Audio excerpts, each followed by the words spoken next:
No, it's happening. Maybe we step back. Yeah. Oh, it's mine. It's mine. It's mine. That sounds awful.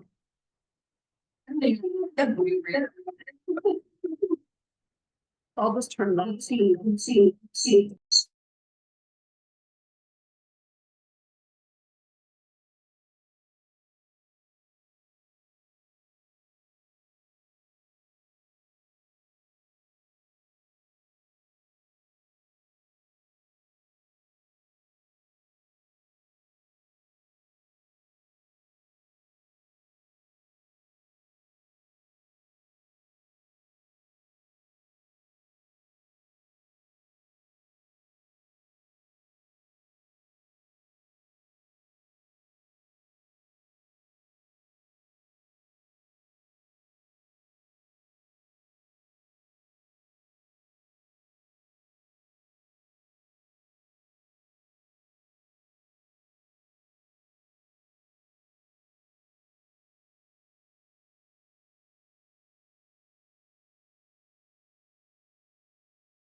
You know it today. Keep going.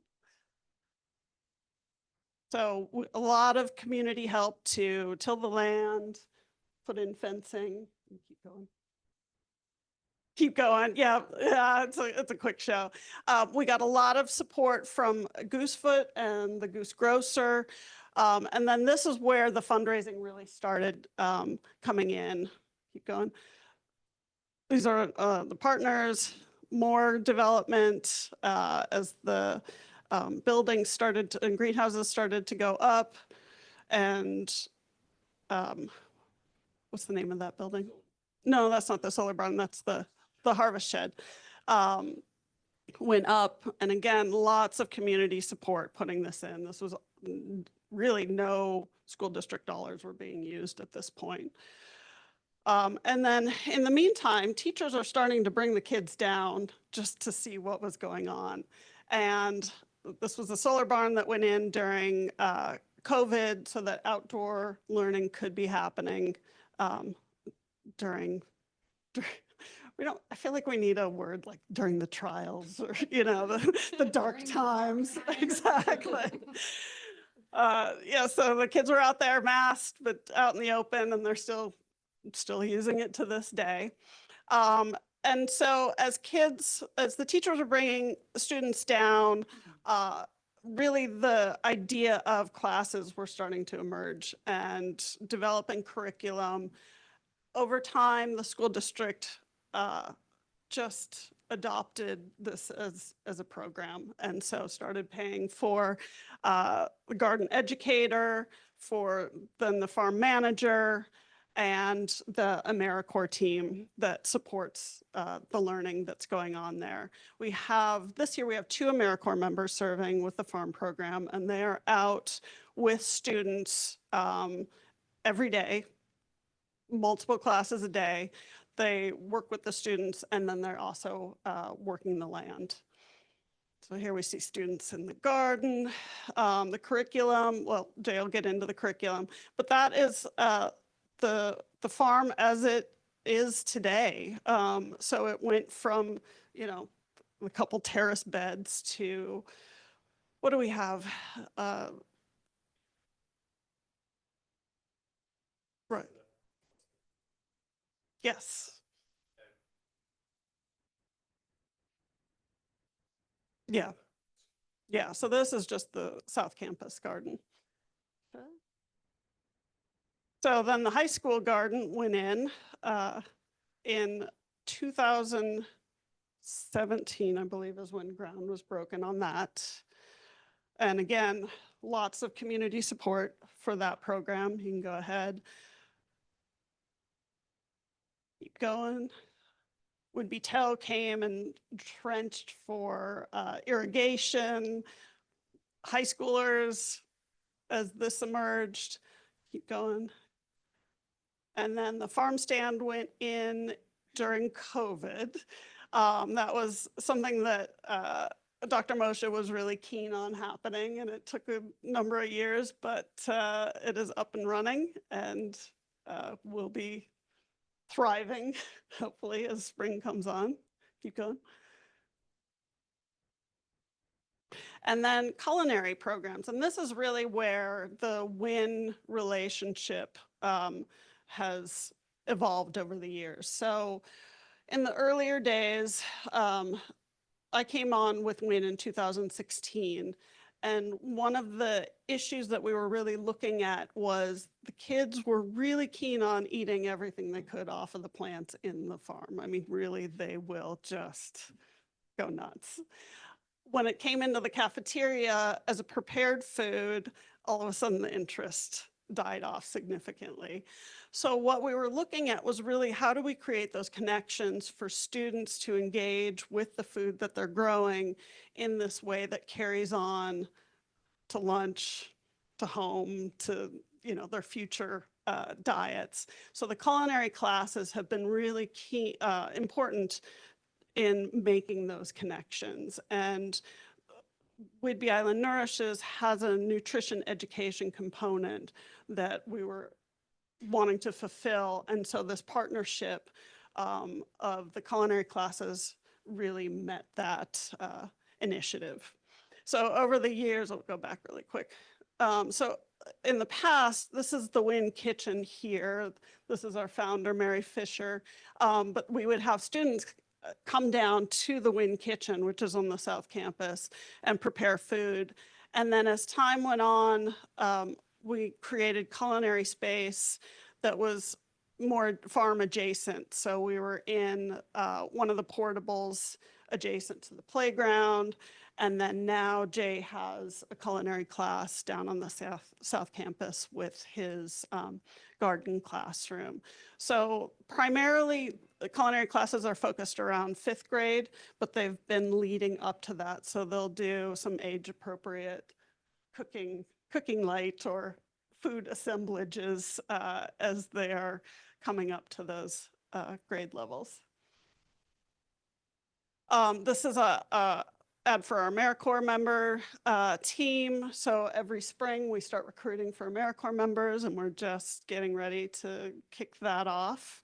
Again, AmeriCorps is incredibly important to this program. If you think about a class of 25 kids coming down and wielding farm gardening tools, you know, some of it is supervision, but a lot of it is just, you know, more hands to help engage. And they for those of you not familiar with AmeriCorps, it's a opportunity for for anyone. It doesn't have to be young people. We typically attract a more younger group that has just graduated from college. They come and they spend 10 and a half months with us. They do just an intensive program with the students on the farm. And then we do a lot of professional development with them as well. It's really a bit of a mentoring opportunity.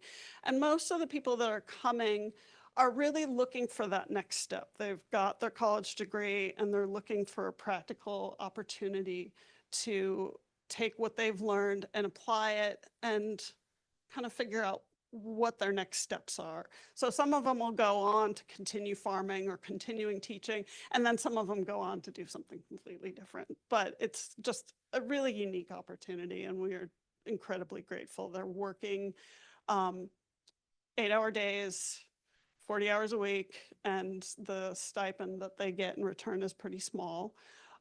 So it really is a gift of service that these people are giving us, and we're incredibly grateful. And that is, a little promotion for that. So I will let these guys take over and we'll keep going down the line. Thanks, Melinda. So when does Cersei start with you, Kristen? Yeah, so I have a student teacher starting on Monday that was a former AmeriCorps volunteer. Yeah, so her work here inspired her to keep going with teaching, and now she's going to contribute more to our community. So we're really happy about that. The partnership with WIN has been amazing to bring the curriculum full circle, because the kids were eating fresh out of the garden, but they didn't know really how it got onto their plates in a meal, you know, in our regular everyday lives, especially during the winter. So the ability to have a kitchen and WIN supplies all our ingredients that we can't get from the farm has just been a real gift to the program. So the fifth graders, the curriculum, every grade level has a theme, and we get to work with the kids from, well, before they start kindergarten now, all the way through fifth grade. And then when they get handed off to the middle school, there's a program up there also for them.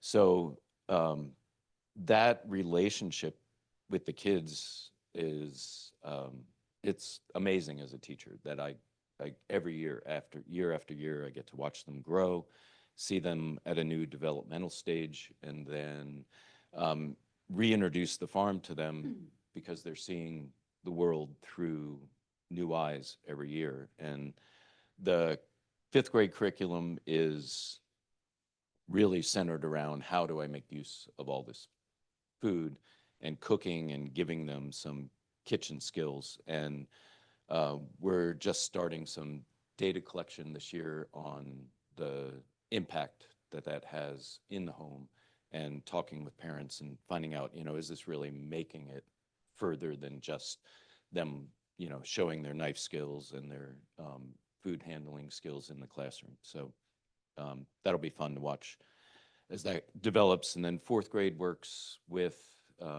animals relationship to the farm, all the way from earthworms and pseudoscorpions in the soil, and to birds and other pests. No, sorry, Brian, no, birds are not pests. Brian is our avid birder. Yeah, that's true. So the third grade works with the whole farm cycle, anything that completes the cycle, a cycle on the farm, the soil cycle, you know, a plant going from seed all the way through flowering, creating a seed, the plant cycle. That's the third grade. Second grade works with all the different ways living things start their lives, whether it's mushrooms and and the spores, seeds, vegetative propagation. We just hatched some chicks in the classroom. So the second grade, and then first graders are working in our food forest, which is really coming along nicely.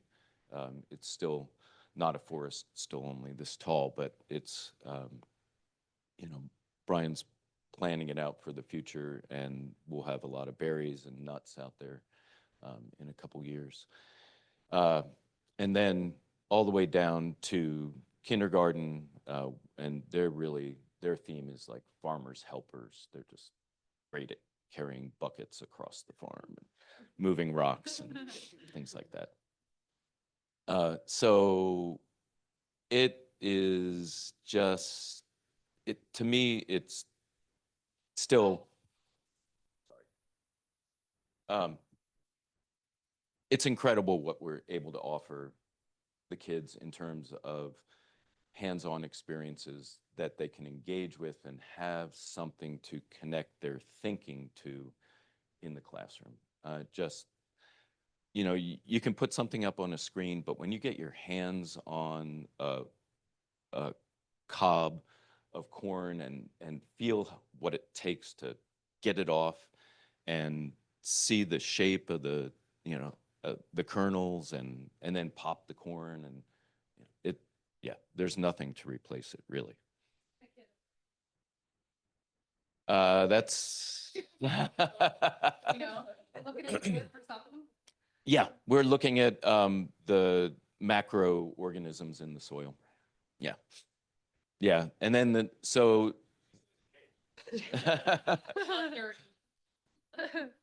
the first introduction, you know, I'm trained in, I have a science background, and their first introduction to Western science comes here with identification. So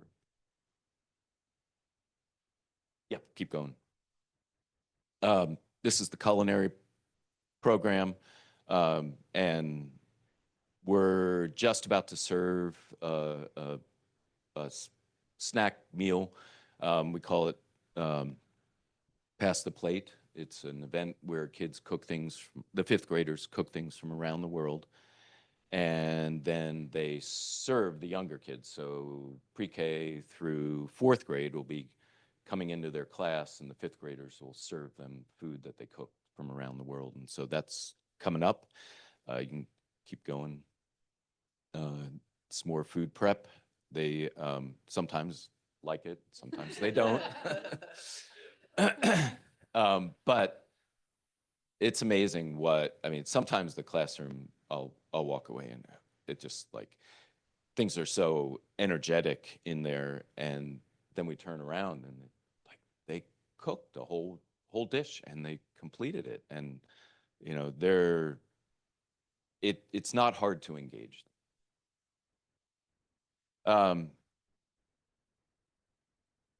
You can keep going through. So one of the special things in the younger grades is Brian's been engaged with really getting our grain production going. And so those kids are, you know, winnowing the wheat and baking bread with the wheat, and just watching the whole process go through the seasons. You can keep going.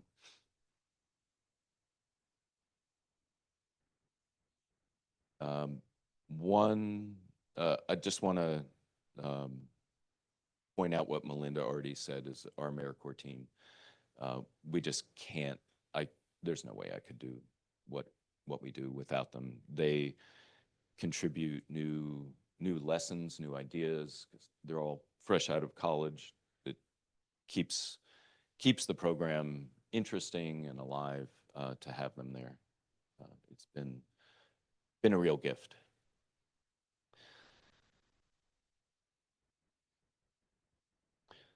So this did happen on November 13th. We had a very good meeting, and then we paused for a little bit, but we have a workday coming up and in May, and we'll broadcast an announcement where we're going to try to build a community around this Friends of the Farm. This year we were able to meet our fundraising goals, and we're now able to really start building that foundation of parents and community members who are interested for a little bit longer term in getting this organization up off the ground.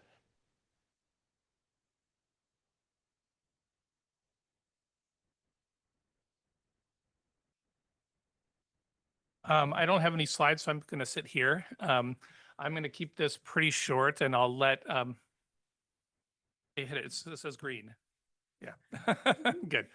And if anybody has any questions, I really like what is it, the Socratic method. People ask questions and you learn by that. So I'm the school farm manager, and I've been in this position since September of 22. And I want to talk just briefly about kind of the way this position in the farm has also changed from its early days. So you heard that Carrie Peterson and others started this really with a drive to get vegetables into the school cafeterias. That is still, we consider Chartwell still an important partner, and I do reach out to them often throughout the season to offer them food. But as the program has grown and as it's come more under the umbrella of really administrative oversight. I mean, so at this point, it is really largely under the umbrella of the administration. My salary and my budget, and of course, we have dedicated teachers here and over at the middle school and the high school. So it's really changed, especially just with classes coming through all the time. So at this point, we look at a different set of priorities. First of all, we feed kids, directly in the classes, either through them heading out and foraging for whatever's available, or harvesting things that we can store and then we can cook and prepare through our culinary program, or things like carrots that store and we just have them on hand for snacks, or the microgreens that we do in the winter. So that's our first priority. I would say an equal priority is also just simply providing curriculum. So that requires a lot of conversations with Jay, with Seth over at the middle school and the high school, and both early on for planning purpose, what are we going to grow? What kind of activities really work for the students? What kind of activities can we plan for the winter months when there's not a lot of digging that happens? So, but how can we plan crops so that we have stuff to do in the winter? That's like one of the reasons I wanted to develop some of the grain growing, because grain is, you harvest it and it's dry, and we can thresh it, we can winnow it, we can grind it, we can bake with it. So things like that can really give us curriculum through the winter. So we're not just inside looking at, slideshows of bugs all winter, which is great also. So providing that curriculum and food that the kids either prepare and eat or they just snack on. Those are kind of the main things. After that, I'm looking at our other partnerships. So we provide food for WIN. WIN is great because they have these weekly bags that go out to the community, and they'll pretty much just take any vegetable that I have on hand. As you can imagine, with kids eating in the cafeteria, what they can use is a little bit more narrow in terms of just certain types of like salad ingredients and whatnot. But like WIN will take anything. So after that, almost anything. So, but we don't grow too much, we don't grow too much really esoteric vegetables. So, and then of course our community partnership too. There are times when we might donate vegetables or produce, or get other people involved, but we're lucky to be able to really focus on classroom activities. My job is, I have a lot of different aspects of the job. Of course, I do a lot of the farm planning. That's done usually in conversation with the teachers and often with the AmeriCorps as well. I do a lot of the resourcing of things. I buy equipment and make sure that we have seeds and lumber for repairs and irrigation equipment and all that kind of stuff. I do a lot of farm work. I manage the farm work side of the AmeriCorps, both in terms of training and also just making sure they have things to do, that we have a good list of activities. The thing that kind of is like the center of my job is what I call the task list. And I don't know if you've ever known or worked on a farm or known farmers, that it like every day, it's like you have every week, every month, every day, you have kind of a new task list where you've like reprioritized things. And so this job is exactly the same, except that I kind of have like about 10 different task lists. We have JC's 6 classes, well, 5 classes once a week, like 4 classes another, and then 6 classes the other day. So when I make a task list, then I have to figure out like, what am I going to do? What am I going to do with the help of the AmeriCorps? What is the 2nd grade going to do? What is the 6th grade going to do? I have to talk with Seth. I have to talk with Jay. Whenever possible, we try to have kids do the work. They're not capable of doing everything, but we allow them to do as much as possible, which means, of course, it's not always looks like a professional farm. That being said, a lot of professional farms are an utter wreck and mess with piles of stuff everywhere. But yeah, if we need to, we let the line of lettuce planted in the E5 bed, we let it be kind of skewed and because we want them out there doing that work. So the task list is kind of like the core of what I do, and I'm always making and readjusting them. And every day I'm meeting with Jay and or Seth to go over what needs to be done, to figure out what the kids can do. And then of course we also do long-term planning as well. Like, we just a couple months ago, I started my planning for the 2025 season by going over what we did last year, what worked, what didn't, asking Jay, was that good? Did we have enough corn for the kids? Did we have too much corn? All that kind of stuff. So that is my role. We've talked a little bit about the Friends of the Farm now, and I'm just going to put another plug in for that, which is that we are kind of in a transition place where we are looking for more community involvement. I think we can, we need it. And I'm in the process of making like a wish list that we'll put up on our blog and some other places online or on our website so that people can see what we need in terms of like volunteer activities, but also if you have lumber that's in good shape, lumber is really expensive. We have a lot of aging infrastructure with our gates and our fences and our terrace beds and things like that. So we have a lot of needs at this point. And so we kind of went from all community to all administration, and now we're also looking to re-engage with the community a little bit more now that I'm getting I have a firmer footing in my job, and also we could use it. I'm gonna save for a moment, but if anybody has any questions, or I'll kind of. Oh, no, that's okay. So I think at this point, we can just open it up to questions.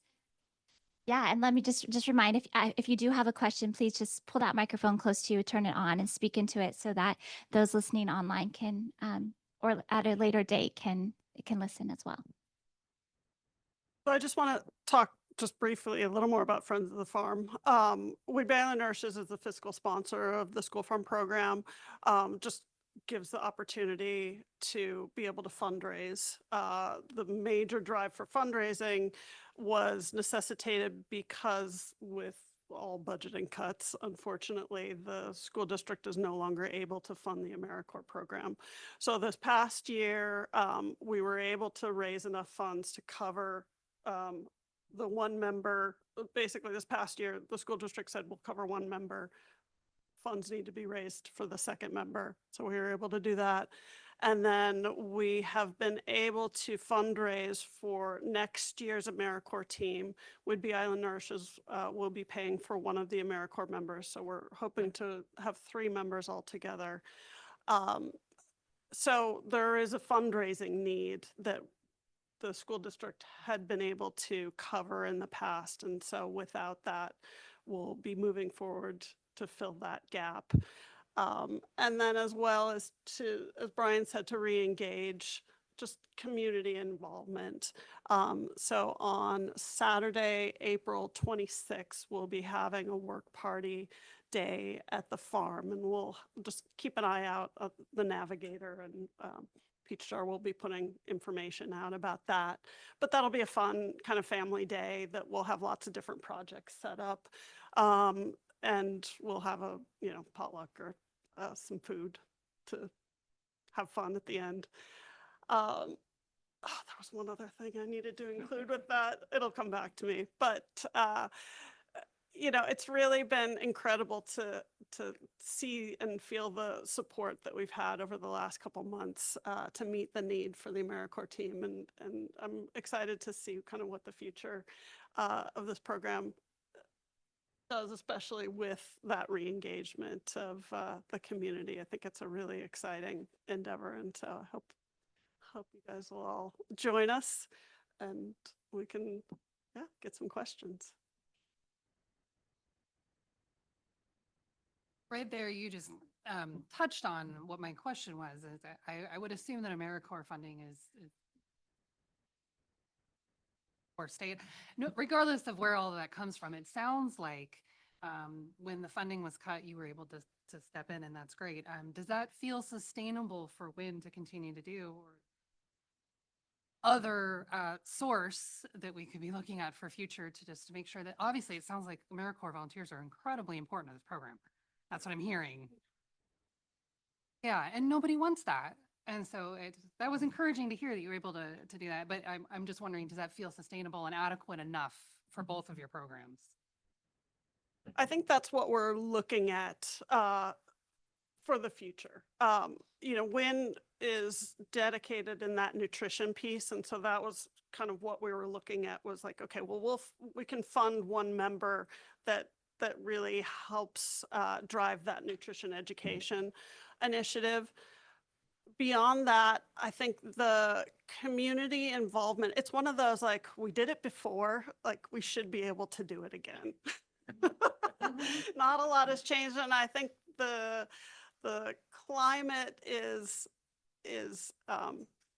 ripe for community resilience, community investment, and then just looking at a lot of these unknowns in terms of what produce production looks like in a global or national sense.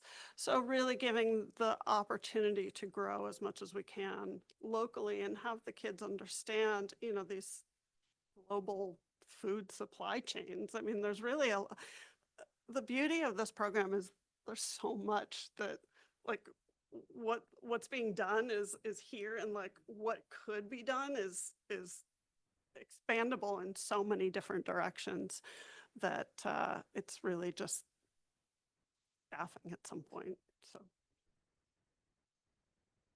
Kind of weird. Oh, okay. So I work for a nonprofit, and so we have to do a lot of fundraisers and whatnot to get the money for you guys have the money that you're offering to the garden for the AmeriCorps. How does that work for your funding? Like, where do you get the money to be able to give it to them? Mhm. Because when you're in a nonprofit, you have to be very specific on where you can give your money. Mhm.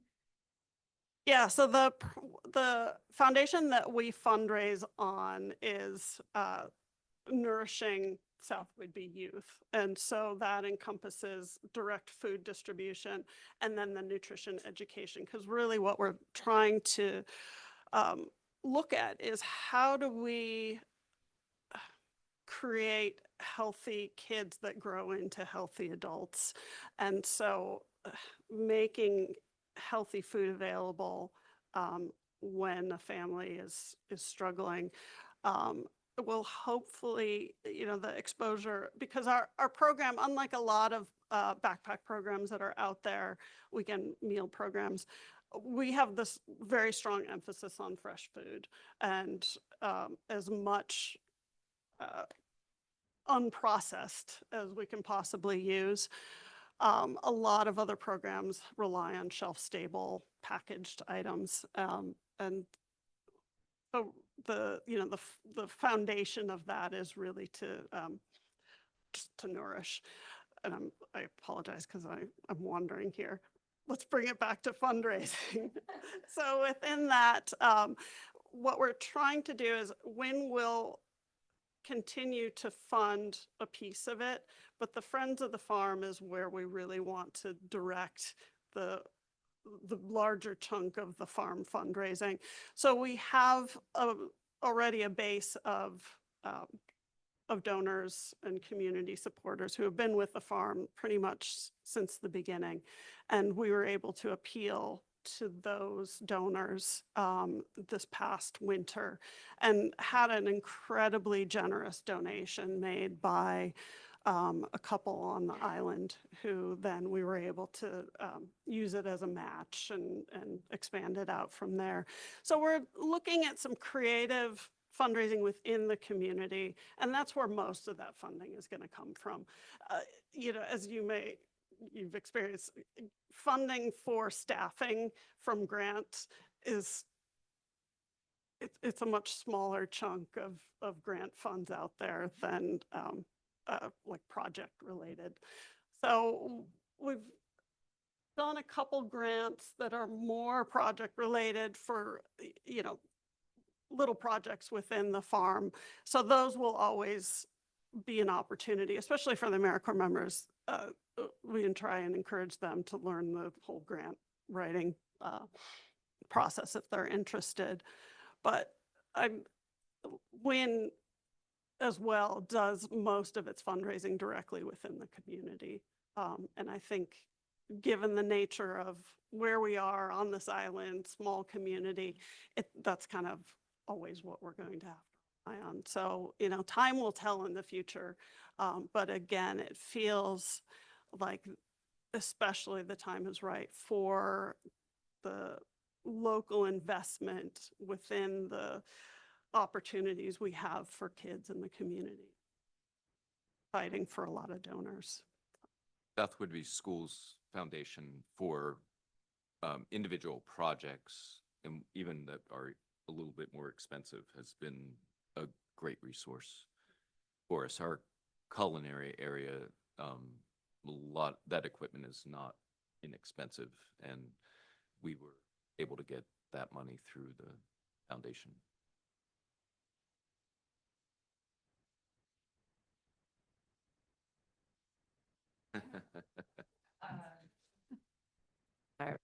Before? Okay. Thank you guys all. That was super interesting. Just one quick story and then I have a question. My son is in the 5th grade culinary program. I didn't realize that that was a focus for 5th graders. I've just been hearing about it from him. And the other day he came home and he was like, we just made gnocchi. And he remembered the recipe, wrote it down, and then made it in the kitchen for us for dinner. Like I still wouldn't know how to make it myself. He did the whole thing. And that's never happened before. He's not like a chef person at home. So thank you for that. My question is, you talked about like next possibilities for scaling. And I know it sounds like we're having some struggles for sustaining, but in general, like where do you feel like the opportunities for scaling would be? And do you feel like we'd be a good fit to ever have like a cafeteria revamp similar to what Coupeville's gone through? And what would it take to have that happen? Just curious your thoughts on that. Always been envious of that part of Coupeville's program. They have a different foundation and system than we have, but I think it's a good model. I think that'll, in the next year or so, as the new superintendent comes on, that came out, not having a corporate cafeteria came out of the superintendent just saying, we're going to do this in Coupeville. And, you know, there's reasons to go both ways. And our district has chosen to develop what we have in the classroom for the kids directly in their education first. And so maybe that's a second step for us. I'm hopeful. Yeah, I'll just elaborate on that, which is that I would love to see that connection develop further. It could be done a little bit more with Chartwell's, sometimes there's staffing issues on both sides. It's obviously much more, the carrots that we give them require more time than the carrots that they get from Charlie's. And of course, it requires time on our end. But I do think things are looking up from our end in terms of like staffing and being able to like take on some of that.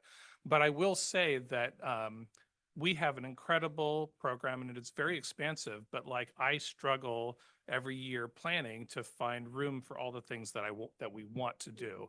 And I'm whenever possible, I'm planting 2 crops in a bed a year, so that we can flip a crop, so we can do some early greens and then do cucumbers in the summer, So there is also prioritization, like with the space that we have available and the fact, we have Chartwells, we have WIN, we have the high school farm stand, we have in-class foraging and snacking, we have the culinary program. So if we develop something on the scale that Coopville has, which would be wonderful, we would have to take things away from other things, without like more space and more staffing and that kind, and that kind of thing. Mostly staffing, but we've got tons of space, but not developed. But obviously there is all these old athletic fields and things like that. So it's also a matter of prioritization. And I would, where's the balance? But as it is right now, because we have such a vigorous in-class program, we've got like, gosh, every K through 5 comes once, if not twice a week.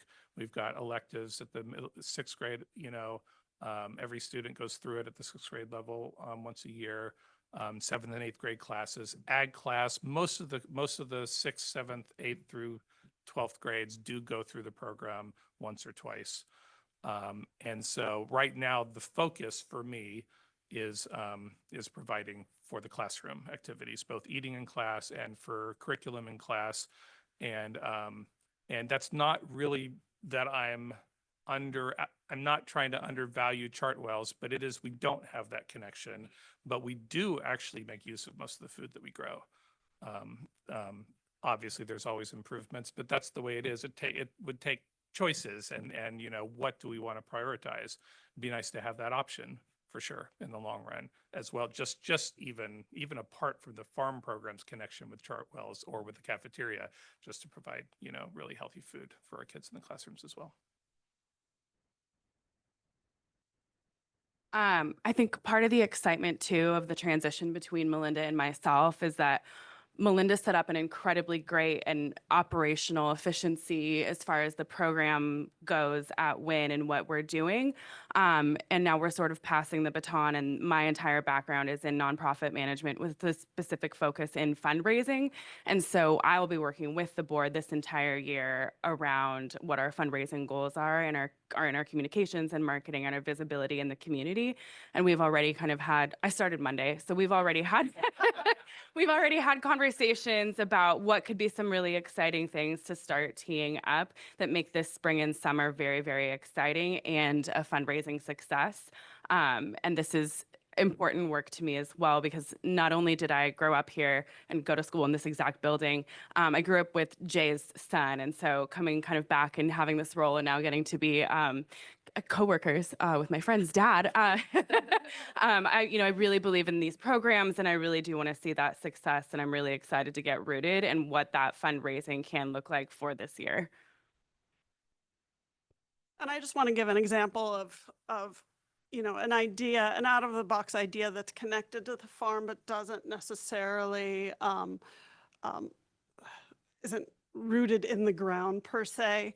As we're looking at different programs that could be expanded, we have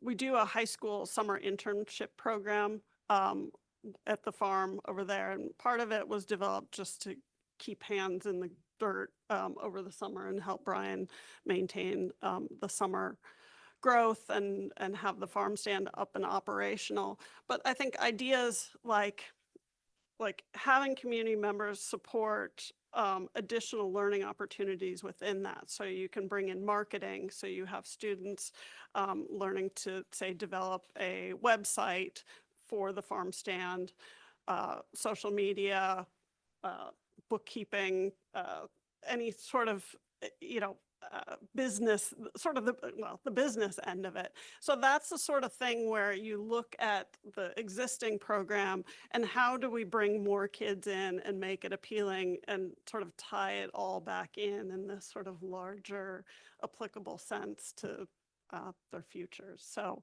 that's not something that we're actively doing, but when we start looking at like, how can we expand this and bring curious learning in, which is, I think, really what the farm is all about, is just this idea of curious learning.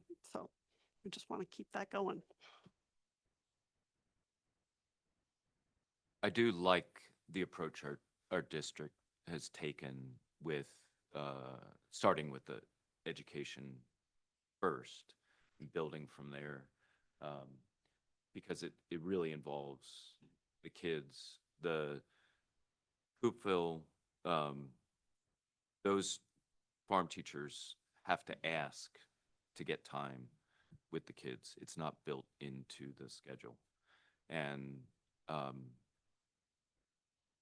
ever since I started in teaching, I realized that the schedule drives so much of what the kids experience. And making that choice to put it in and just have a block of time that can be filled in a lot of different ways available for the farming program was just a seemingly small decision that has a huge impact. And so there's so many different models for how we can approach this, and we'll make it our own, and it'll be good as long as we keep it at the forefront and fund it.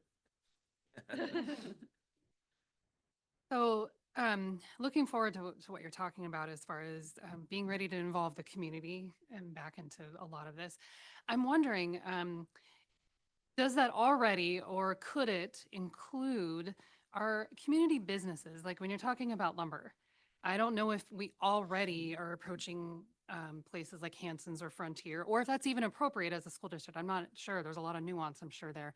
But if that is appropriate, is that something that could be? I'm a huge fan of walking into our businesses in our community, be like, why are you not giving to our public schools? Like what's so, and some of them are in ways, I'm sure. But I just was curious if that's on the radar. Yeah, so I will say, I'll pass it really quick. So Carrie Peterson was amazing at that. Carrie really could walk into any place and just do what you're talking about.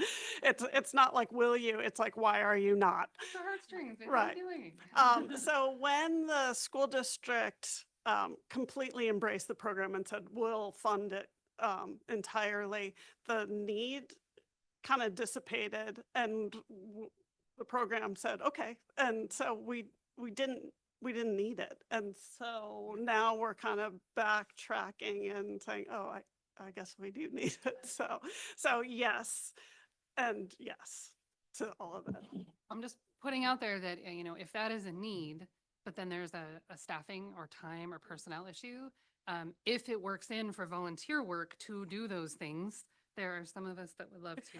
And we'll be taking your number after Yes, this. please. Yes. Yes, please. Yeah, but yeah, the answer to your question is definitely yes. I'm really excited actually about what Brian just said, because my mother-in-law is the manager at Hanson's, and so I was, love to talk about lumber. In addition to that, though, even this week I had a meeting with a local farmer, and I was sort of pitching some ideas that we've talked about of just how do we want to involve even the greater and broader farming community. And their response was like, feel free to dream big when it comes to including us. So I think that's definitely, like, everyone is really ready and hungry for that. And we'll definitely be pursuing that kind of on all with your help. Yeah. Sure. Yes. Thank you. One additional thing is Susie Richards' vision for this school, her Forest C farm, I got it in the wrong order, but is a great vision and has been supportive of the program. And in the elementary school, as far as the time dedicated that the kids get on the farm component of that, I think it's great. And for young kids, you want to keep it balanced. Like I think a place to go would be to go to the cafeteria, and so that they're getting it that way, but we also need to have them spending time doing other things also. And right now, we have I think a good amount of time for this age group. So I feel like we've met that goal very well, and I want to sustain that level. While we need some resources and everything, the time resource is like, we're at a pretty sweet spot. Couple just very quick things. My kid loves forest walks. She wanted me to tell you that this morning. Yes. Also, as a sub para, when I'm walking around the halls, it wasn't too long ago that I actually overheard some fifth graders saying that the farm is their favorite specialist. And they feel valued in that classroom. And I was like, am I hearing fifth grade students talking about how they're being valued? Like that's huge. So I wanted to pass that along to you. They're talking positively about that class in the hallways, which is really, really great. And then the last tidbit, my kid and I are working on her using her voice, even when changes don't come. And so she thinks the flavored popcorn that comes from Win is the most horrible thing she's ever had in her life. Yes. And I'm using her words because she asked me to use her words. She loves the plain popcorn. And I said, well, kiddo, there's probably a lot of students that love that flavored popcorn. And she's like, that's okay, but you told me I need to use my voice. I said, okay, I will say these words for you. It will not change a thing. But I'm honoring, I'm honoring my kid, and now I'm on district recording. That's what we do. We try to be very creative in their popcorn flavors. I love it, but we need to go back to the basics and just She- offer plain every once in a But while. I did tell her, I'm honoring her request right now, that I don't think it needs any serious consideration. Because I'm sure the popcorn is very popular with a lot of kids. So there was my feedback.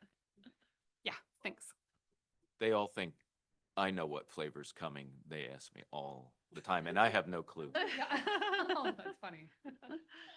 I just want to add, it looks like everybody in here knows what that means. And I know Anna especially knows since she's in my class on Wednesdays, but each Wednesday we get this bucket of popcorn and it's just so exciting. And I know that every child is going to have a different feeling about that, but it is really exciting because they want to know what's the flavor, what's the flavor?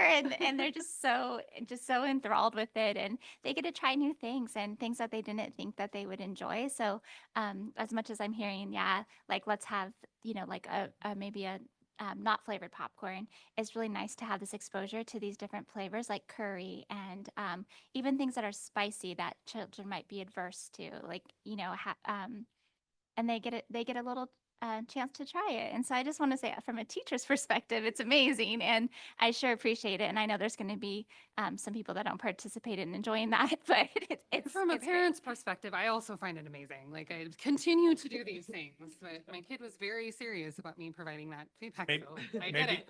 Maybe we could brainstorm a culinary block where we actually come up with like sprinkle different popcorn flavors that could occasionally like come up with like the plain popcorn or something like that. Oh, did we Yeah, we talk do about that already? We do a Okay. contest. In, I can't remember what grade, we That's right. did in a popcorn flavoring contest, and then they get to take their recipe, which they have to write down, to win, and it gets used.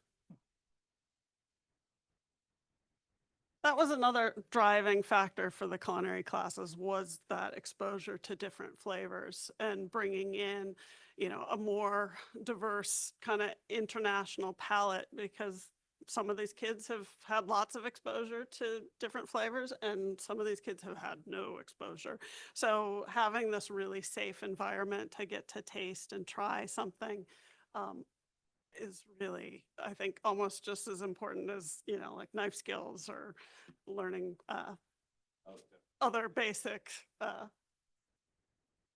cooking and core cooking skills.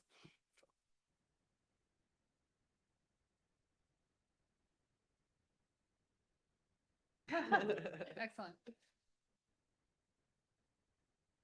Thank you. I have a question. I think maybe you can answer it. Regarding I can't remember what it's called, the foraging forest? Food forest. Yeah. Yeah. Yeah. Can you tell me more about that and what they do out there? And Yeah, sure. So, A first grader, so I'm like, oh, what's he doing? that's great. Yeah. So we have, I think it was started by by Mamie O'Toole, who still lives in the island and was a AmeriCorps member, with help, of course, from the rest of the team at that time. I think probably maybe like 3 or 4 years ago, 4 years ago, I think it was started. So we have a zone if you know where the elementary school garden is. So if you're walking down to the elementary school garden, before you reach like the fenced in area on the right, you'll see just like a bunch of trees and shrubs. It's like a messy area in like the back of the old athletic field. So that's the food forest. So it's kind of food forest is something, a lot of it's how to explain it, but so it's basically looking to develop long-term food sources from perennial plants rather than, the garden is mostly plants that maybe live 2 years, but mostly are just 1 year, one season plants, tomatoes, cucumbers, lettuce, all that kind of stuff. The food forest is a project that was started in order to provide different kinds of food over a long period of time. So you usually start by planting what is eventually going to be like the big canopy trees, things like oaks, chestnuts, things that are going to give you walnuts, that kind of stuff. We have several out there, and they're still small, but things that'll eventually grow up to provide actually a lot of that food. So this is a long-term project. These are things that aren't going to be really hit maturity until for like 20 years or something like that. Then there's the understory trees, which are things like more typical orchard fruits like apples and pears, hazelnuts. Those are like the mid-story things, which eventually might be partially shaded out. So you're kind of like, there's a little bit of planned obsolescence in this project, but that's good because sometimes those trees have their best, run of productivity in like the first like 20 years or so. Then we have understory stuff. And shrub stuff, everything like ground cover, like salal. We have the huckleberry trees. We have things like raspberries, the edible elderberry, a whole bunch of different stuff. So we're really creating kind of more of it's like an intermediary step between like a wild ecosystem and like a garden, which is not any kind of wild ecosystem, though there might be birds and snakes out there. So this is kind of creating an ecosystem, but where you're really managing the selection of the plants in there for food production, usually incidentally for wildlife as well. Wildlife likes a lot of those things as well. But the intention is like everything we plant out there is a food source for humans. It's just another great opportunity for learning. Number one, it's a great opportunity for long-term food stability and security and variety. It's beautiful. It's kind of messy. It looks messy, but it does have its own beauty, and eventually it should be gorgeous. It just should be a really nice mix of these big stately trees and shrubs. Eventually it'll be like the big trees and like certain shade loving kind of things. Maybe the huckleberries will still be in there, but it might eventually be mostly those chestnuts and those walnuts and acorns that like provide the food. The first grade usually kind of takes point on that. And every year we do some planning, and then we also discuss it with the first graders. We try to figure out what's the next step. Maybe we had one or two of our overstory trees die for one reason or another, and so we need to replace those. But maybe this year we've already planted a bunch of apple trees and we've planted a bunch of overstory trees, but we still have a lot of room for some understory stuff. So we kind of brainstorm, and we'll go to like Bayview Farm and Garden or some other nurseries, and we'll pick out all that stuff. We'll pick out huckleberries and salmon berries and things like that. And the first graders, they dig the holes, they enrich the holes, they amend them, they bring compost over, we plant them, they start them off watering. So that's kind of like their zone, one of their major projects for the year. But yeah, it's kind of like if folks have read about like permaculture or some other kind of sustainable agriculture systems, this is similar to like a guild. People talk about guilds where you have like a real relationship between both different, plants that are fitting different ecological niches, but also providing different, nutritional niches as well. So your understory, you've got there's interrelationship and a web of all those things. That was a little bit of a rambling answer, but that if you have any follow-up questions, please, please ask. So, I think, I don't know exactly the layout of where that is in the farm because I haven't walked down there yet. I should probably do that.